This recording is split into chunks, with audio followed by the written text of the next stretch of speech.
और बड़ी खबर है, इराक के एरबिल में अमेरिकी ठिकानों पर हमला हुआ है। 3 विस्फोटों की वहां आवाज सुनी गई है।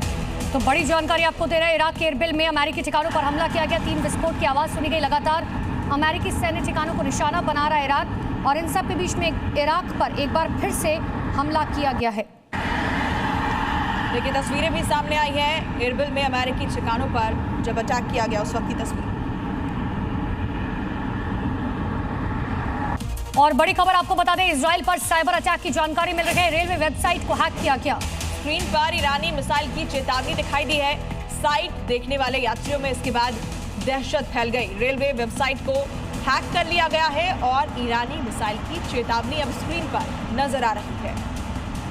तो बड़ी जानकारी देखिए, तस्वीर जो आपको दिखा रखे हैं, बताया जा रहा है कि साइट देखने वाले यात्रियों में दहशत फैल गई। ये तस्वीरें देखने के बाद, क्योंकि स्क्रीन पर ईरानी मिसाइल की चेतावनी बार बार दिखाई जा रही थी। और बहरीन में ईरान ने एक बड़ा अटैक किया है। ईंधन के टैंकों पर ईरान ने इस हमले को अंजाम दिया। मनामा में ईंधन के टैंकों पर अटैक किया गया है। बहरीन में बड़ी खबर आपको बता रहे हैं, ईरान ने बड़ा हमला किया है। ईंधन के जो टैंक्स हैं, अब उन्हें लगातार निशाना बना रहा है ईरान। बहरीन में ईरान की तरफ से एक बड़े अटैक को अंजाम दिया गया है और ईंधन के टैंकों को इस बार निशाना बनाया गया। और बड़ी खबर है, अमेरिकी सेंट्रल कमांड का बयान सामने है। ईरानी ताकत को खत्म करना लक्ष्य है। ईरान के सैन्य संसाधनों को मिटाना, ईरान की सैन्य ताकत को मिटाना है, यही हमारा लक्ष्य है। ये बड़ी खबर इस वक्त आपको बता रहे हैं, ईरान के सैन्य संसाधनों को मिटाने का लक्ष्य, और ये दावा किया गया है।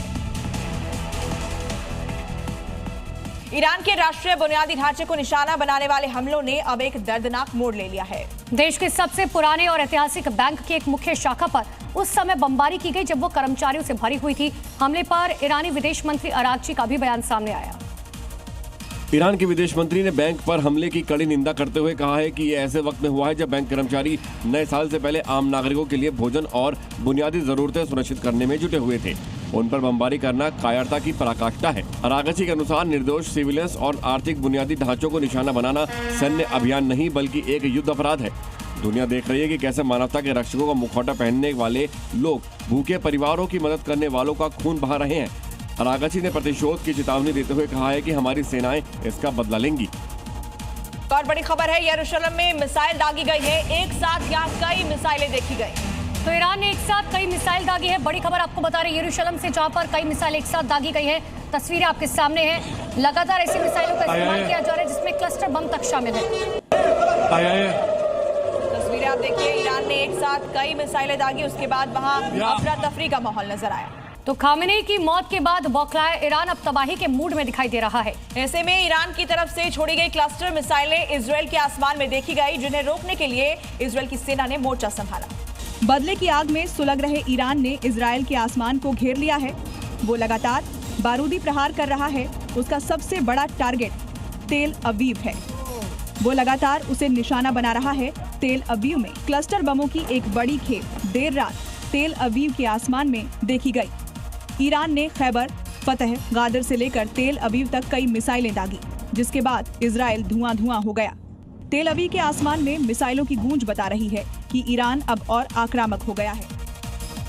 इजरायल की तरफ से हमले किए गए और इसी बीच ईरान ने भी तेल अवीव और हाइफा को निशाना बनाया। ईरान इसके लिए अपने ड्रोन का इस्तेमाल कर रहा है और ताबड़तोड़ हमले कर इजरायल के नाक में दम कर रखा है। जिसकी तस्वीर भी सामने आई है। यहाँ एक एक करके कई ड्रोन को लॉन्च किया गया। हाइफा में एक मिलिट्री सेंटर और spy satellite information receiving centre को इजरायली फोर्स ने निशाना बनाया। इस्लामिक रिवोल्यूशनरी गार्ड ने कई खतरनाक ड्रोन का इस्तेमाल करके हाइफा में एक मिलिट्री बेस पर टारगेट किया। वहीं तेल अवीव में ईरानी ड्रोन के हमले की एक तस्वीर सामने आई, जहां एक टेंट पर ड्रोन अटैक के बाद धुएं का गुबार उठता नजर आया। वहीं ईरानी हमले में तेल अवीव में भी भारी नुकसान हुआ है। ईरान रणनीतिक तरीके से दुश्मन पर हमला कर रहा है।